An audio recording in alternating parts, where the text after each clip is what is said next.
So we get introduced to a character that is oddly familiar, like, very similar to the mascot of Inuyasha. So, yeah, like, Rokumon is obviously a reference or a similar character compared to the fox character, the fox mascot from Inuyasha. I forget the exact name of that character, because it's been a long time. I haven't watched Inuyasha since the end of the original anime.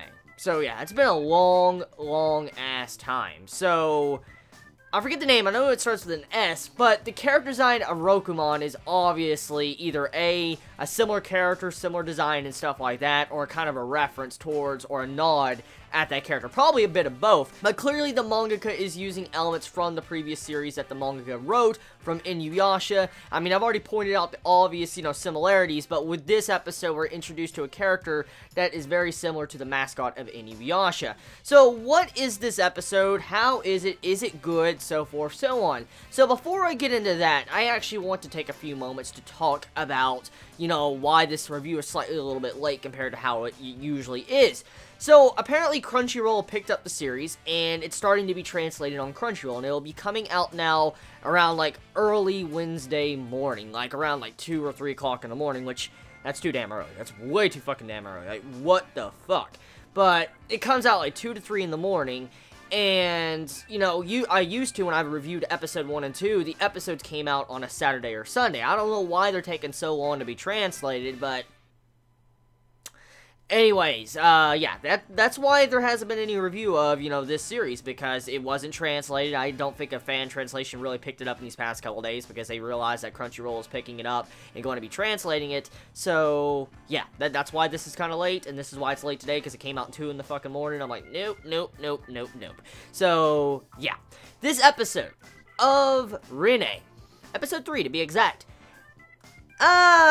this episode really reminds me of Inuyasha. It's very similar in some aspects, and just the way Rokumon was introduced, I mean, it's not exactly similar to how it was done in Inuyasha, but I do see similarities. There's obvious similarities, and this is actually starting to worry me with certain reasons. Certain reasons I'm starting to worry now. I like the nods and the references or the similarities to Inuyasha, that's fine. And I know this is the mangaka that wrote Inuyasha, which is fine too. I understand you'll take some elements from your previous series if you wrote that, which there's no problem there. I'm just worried that the manga, when the person wrote this series, was kind of riding off of Inuyasha's hype. The Inuyasha theme and stuff like that. I just hope the mangaka of this series isn't riding off of that popularity of Inuyasha to have this series stand. Because I want this series to stand on its own 2 legs, its own 2 feet, not stand on the fame and popularity of Inuyasha. Now, I will admit, I started this series because it was by the mangaka of Inuyasha, so you can kind of argue that the reason why a majority of us are watching this series or reading the series if you read the manga is because it is the mangaka of Inuyasha, which, okay, you got me there. But the main thing is, I just want this series to stand on its own 2 legs and support itself with its own ideas that isn't like a rehash of Inuyasha. Now, it's not a complete rehash, but I'm starting to see some very odd and similar things that happened with Inuyasha. I just hope, we'll get a different, conclusive plot, like an in-game type plot that is different from Inuyasha in the near future. Which, that actually brings up the question why I need to mention. This series so far doesn't really have, a major endgame. We get a hint at an endgame in this episode, which I'll get into, but there hasn't really been any massive endgame set up. If I'm correct, this is a shonen, and when it comes to shonen, there should be, a villain or something like that. Even Gintama has its own villain, so yeah. So, I wonder when the villain is going to be introduced into this series, because I loved Naraku from Inuyasha. Naraku was a fucking amazing villain. I mean, people can argue and say he just didn't fucking die, which I can agree. Just, I like Naraku. He was a really cool villain, and he's underrated. He's a really underrated villain, which is kind of sad. I mean, he's not the most well-developed villain, but he's an underrated villain. I like the way he, was done in the anime and manga.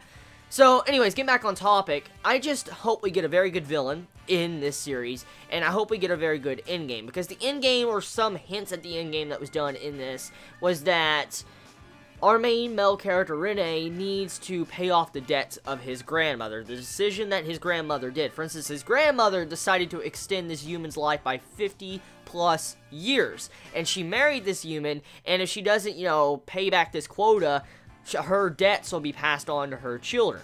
And so, yeah, now Rinne is having to pay off the debts of his grandmother, and that is the main goal going on right now. So we'll have to see if that's going to be the main goal, or if it's going to progress into something else. We'll have to see.